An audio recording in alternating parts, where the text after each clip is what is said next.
नमस्कार, मी दीपक ठाकूर, तालुका कृषी अधिकारी भडगाव.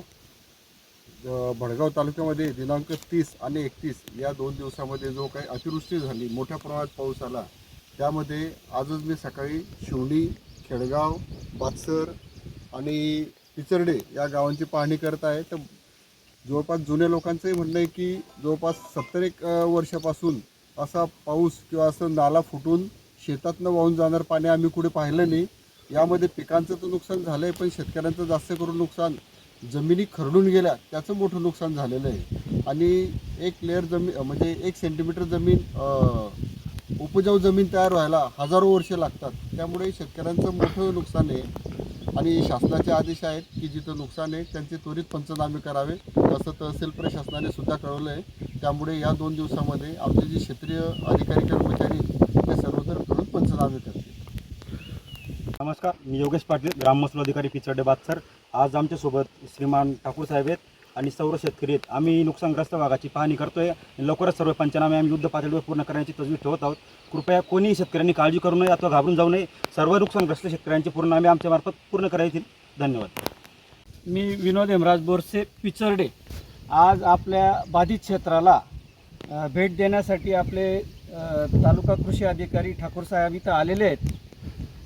आपण जर पाहत असाल, आपण ज्या शेतात उभा आहोत या शेताची कमीत कमी 4 ते 5 इंचाचा जो थर आहे, जो सुपीक माती आहे, ती सुपीक माती पूर्णपणे वाहून गेली आहे. आणि दुसरी गोष्ट, हे जे क्षेत्र आहे हे जलनिस्सारण विभागाने म्हणजे इथं पानमर क्षेत्र म्हणून आहे आणि अशा क्षेत्रामध्ये जी सुपीक माती तयार होती, म्हणजे जेमतेम थर फक्त हा सुपीक मातीचा होता, तो वाहून गेला आहे. अक्षरशः नाल्याचा इकडचा भाग म्हणजे जवळपास 1500 फूट आणि नाल्याचा तिकडचा भाग 1500 फूट आपण पाहू शकता. या पेटीपर्यंत म्हणजे या शेतामध्ये जवळपास 4 फुटापर्यंत पाणी होतं आणि पाण्याचा प्रवाह हा अत्यंत जोरात होता. त्यामुळे पूर्ण माती खरडून निघाली आहे. आमच्या या परिसरात म्हणजे नापीक क्षेत्र जेवढं आहे याच्यात सुपीक माती बनवण्यासाठी आम्ही वर्षानुवर्ष प्रयत्न करतो आहे. कारण 1.5 फुटावर खारी माती आहे आणि त्या मातीला बनवण्यासाठी आम्ही वेळोवेळी पिकं काढून ती सुपीक मातीचा थर तयार केला होता.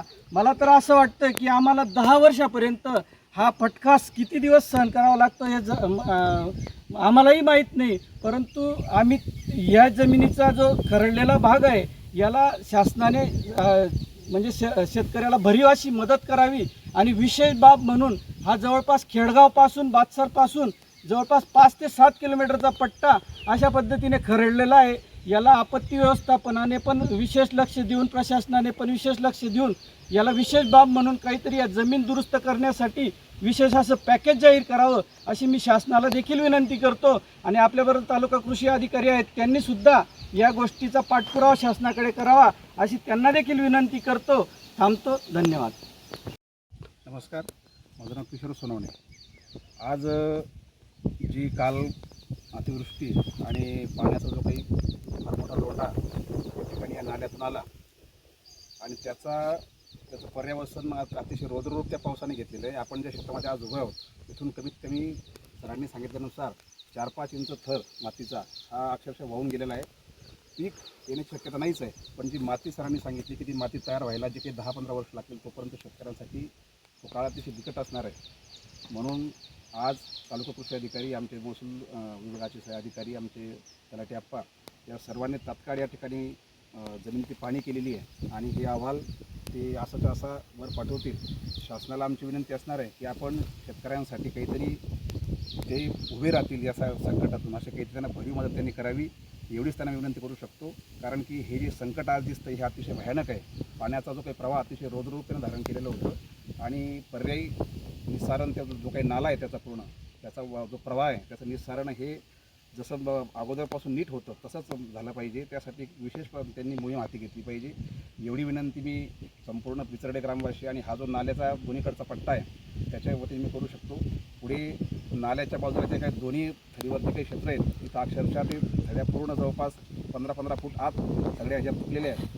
म्हणून त्या ठिकाणी आता पूर्ण पाऊस 2 महिने जो पूर्ण पाऊस राहिलेला आहे त्या पावसावर त्या शेतकऱ्यांसाठी धोक्याची घंटा आहे आणि म्हणून शासनाने विशेष लक्ष त्याच्याकडे द्यावं अशी मी त्यांना आपल्या गावकऱ्यांतर्फे विनंती करतो. आमच्या चॅनलला लाईक करा, सबस्क्राईब करा, बेल आयकॉनवर क्लिक करा आणि हो शेअर करायला विसरू नका.